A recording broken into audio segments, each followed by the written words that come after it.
At home with me. Oh snap. I know that you love me by the way you hold me.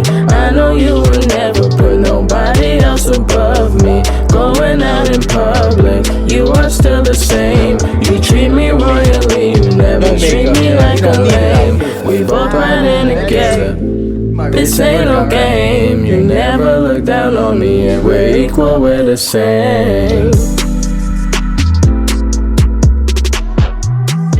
What's up, Auntie Gang? It's your boy Ant. And it's your girl Ty. And on this channel, We outside. Welcome back to our channel, guys. Welcome if you're new. facts. Welcome to the Auntie Gang. We're very welcoming here. Anti-negativity gang. Facts. All about the positivity, all about the good vibes. That's what we've been from the start, and that's what we're gonna keep doing, marching forward. This is the third episode of First Time February Fridays. By the title, you already know what it is. It's our first fight. Yeah, our first. Well.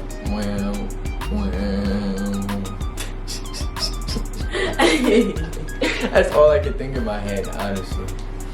Our relationship is a little bit different Yeah. because we were friends first who got into a relationship. Yeah. So, It put a different spin on it. so we have two first fights. Yeah, so the first one is like when we were friends.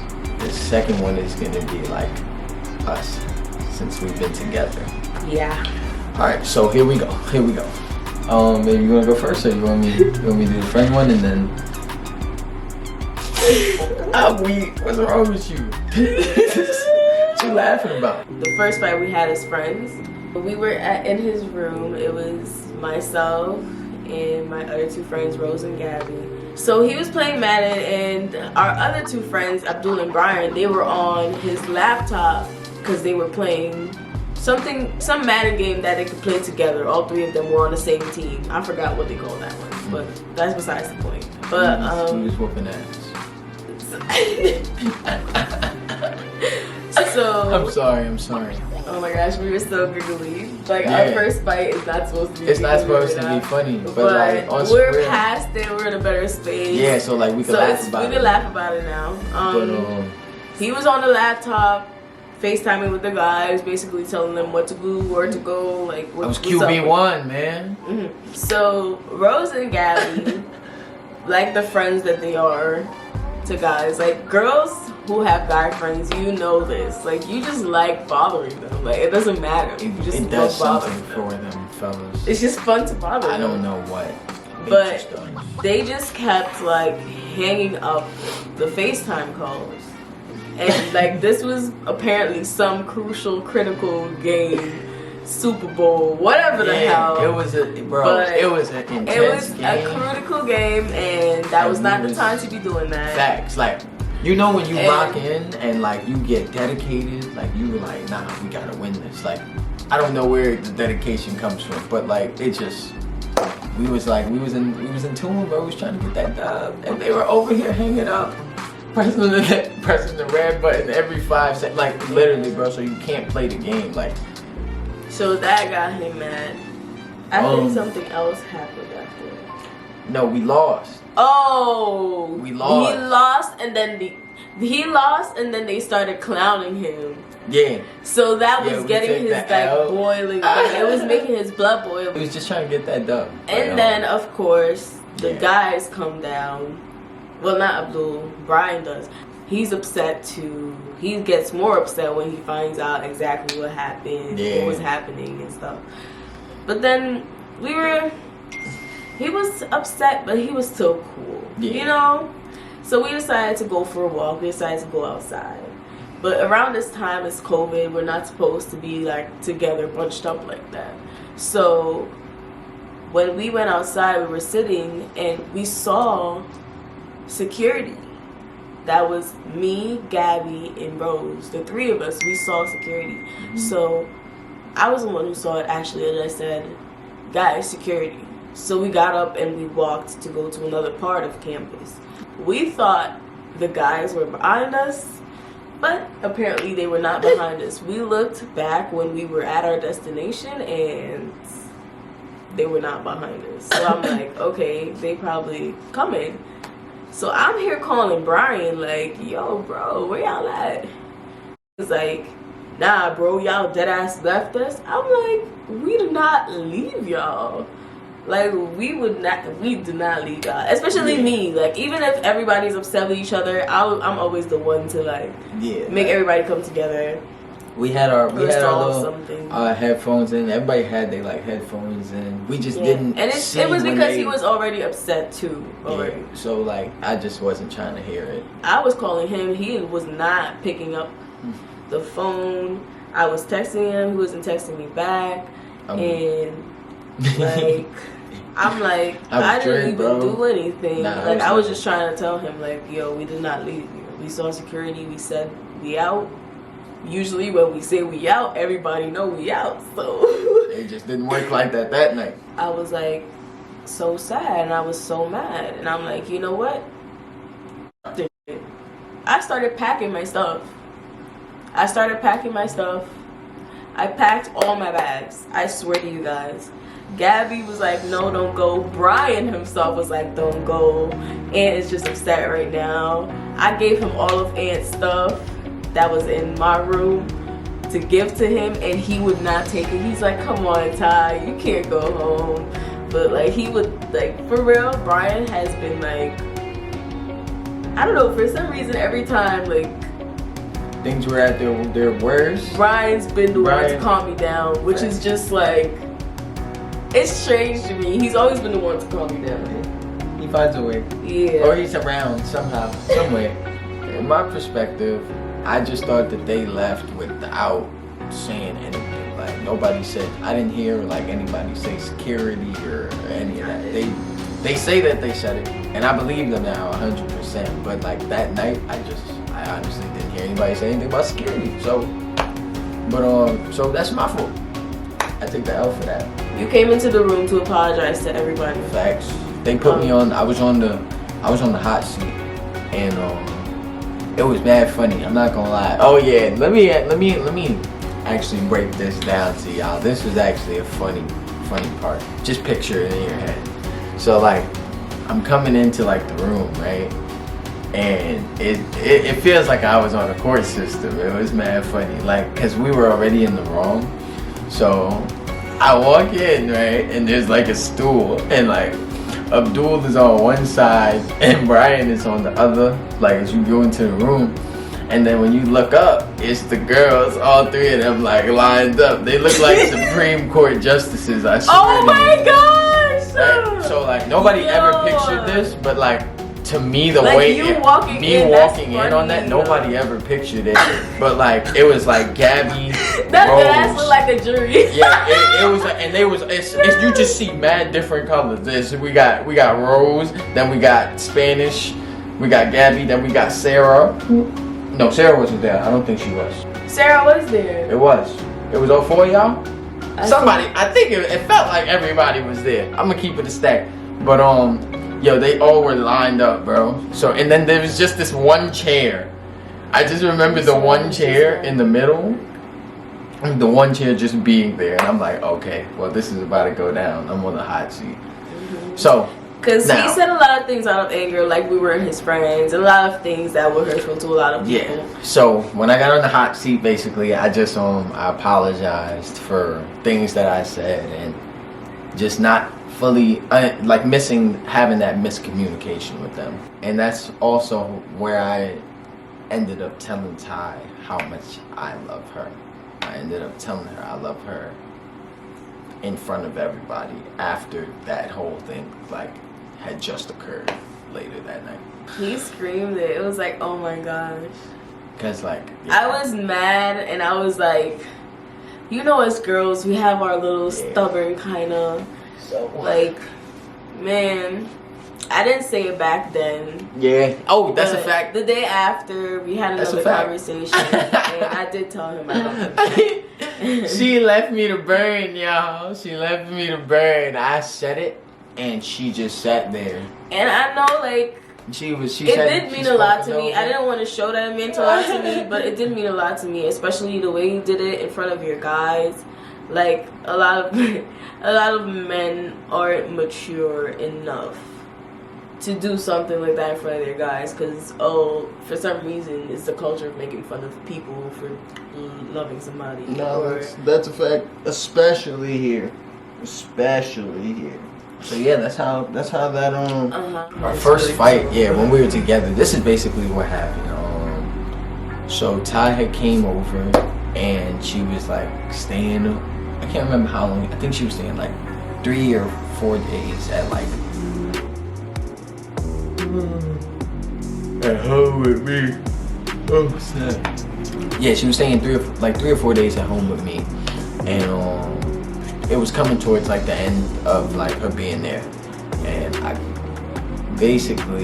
was a little like upset that she was leaving, but I never told her that I was upset that she was leaving.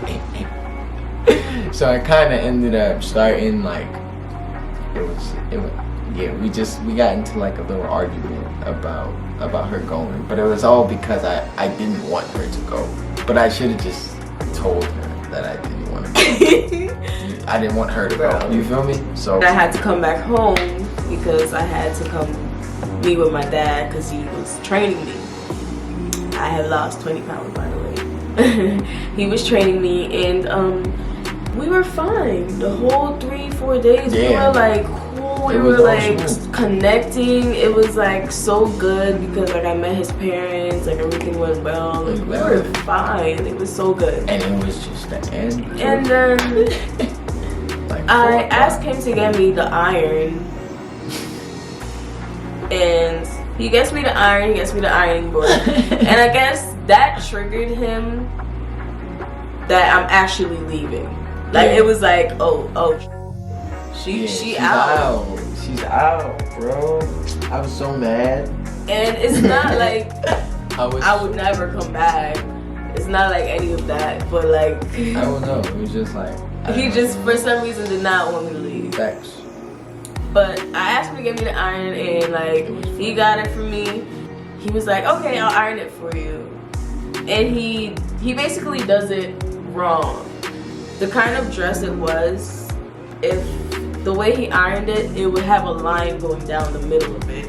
So he had to iron it another way, so it didn't. He folded it, basically. People who iron know what I'm talking about. He irons too. I'm not trying to play him. He irons. It's just a kind of dress. People who iron know. That's funny. Yo, that's gonna be. That should be the thing of the day. People who iron know. Only they know. Heard you, man. Alright, bet. But yeah, for some reason, me telling him like how I basically was trying to place it correctly for him to iron it, but me doing that, it sent him. He's like, oh, I know how to iron. You can't tell me I don't know how to iron.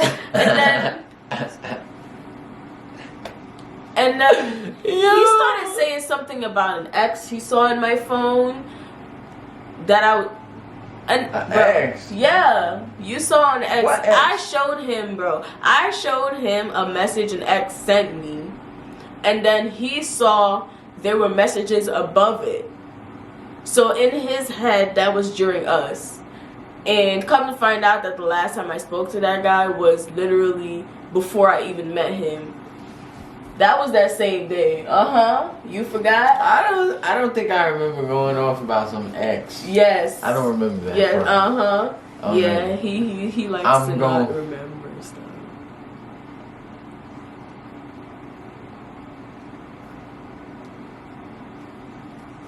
But now. That's crazy. But guys, I can't believe this. These fights literally brought us so much closer together. So much closer together. Yeah. And how we resolved our relationship fight was big. I started packing my stuff because he was ignoring me. And that's one of my triggers. He was ignoring me because he thought that if he ignored me, like I wouldn't go, like because I wouldn't say bye, I couldn't say bye or whatever. or whatever.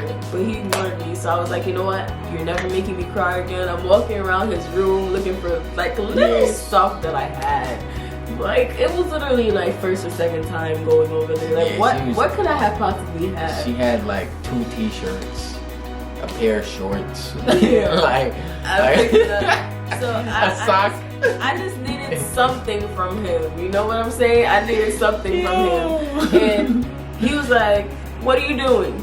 I'm like, I'm packing my shit. He's like, I'm like, oh, I got your attention, huh? My hat. And he's like, you're not going nowhere? I knew you was in the bathroom or whatever. Because I told him I'm leaving, so he would get up or say something, but that still wouldn't make him budge.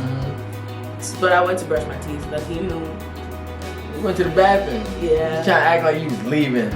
You ain't leave. Basically how we resolved that is him actually telling me what this whole thing was about, us clarifying everything like it was a miscommunication again. Facts. So basically that brought us closer together. It taught us that communication is key. Yeah, that's a fact. Communication is such key. Yo. I know it sounds cliche, but it's like that's the only way a relationship ever works. If somebody does not if you two don't listen, bro, you're never gonna get anywhere. Like for real. Communication and understanding, because these two go hand in hand. If you're communicating and nobody's everybody's just talking and nobody's understanding or changing behavior or anything, you have to listen. Like you can't just hear. You have to listen, interpret it, and then give a response. For real, bro. Like you can't just be. And that's the thing. People be in a relationship like that and they don't understand what it is. And sometimes it's just that. It's the communication aspect. That's the one thing that is holding back that relationship from even becoming something. Yeah. So now he knows to just tell me anything. And that's why we made it. Tell me. We made up. I ended up staying because he finally told me I don't want you to leave yet. Right. So I stayed. That's all you had to do. You didn't have to do all that big. And she stayed. You didn't have to do all of that though. You could have had a way better time. She stayed. Nah, bro. But that's the end of our first fight. She stayed. Guys. Our first fight as friends. Facts. That was our first fight as friends and as lovers. Now, of course, we have our Black History Month star. Is a slave named Onesimus. Few details are known about the birth of Onesimus, but it is assumed he was born in Africa in the late 17th century before eventually landing in Boston. One of 1,000 people of African descent living in the Massachusetts colony, Onesimus was a gift to the Puritan Church. Minister Cotton Mather from his congregation in 1706. Onesimus told Mather about the centuries-old tradition of inoculation practiced in Africa. By extracting the material from an infected person and scratching it into the skin of an uninfected person, you could deliberately introduce smallpox to the healthy individual, making them immune. Considered extremely dangerous at the time, Cotton Mather convinced Dr. Zabdio Bolston to experiment with the procedure. When a smallpox epidemic hit Boston in 1721, and over 240 people were inoculated. Opposed politically, religiously, and medically in the United States and abroad, public reaction to the experiment put Mather and Bolston's lives in danger, despite records indicating that only 2% of patients requesting inoculation died compared to the 15% of people not inoculated who contracted smallpox. Onesimus's traditional African practice was used to inoculate American soldiers during the Revolutionary War and introduced the concept of inoculation to the United States. Thank you for your service. Give this video a thumbs up if you liked it. Let us know in the comments what you want to see. What y'all want to see. We got more videos coming soon. And thank you guys so much for your support. Thanks. Share our content. Share it. Tell a friend of a friend. Follow us on Instagram. Follow him on Snapchat. Snap, Instagram, both. Snap. We trying to build this empire. All right. The anti-empire. All right, guys. Yeah. Anti-gang out.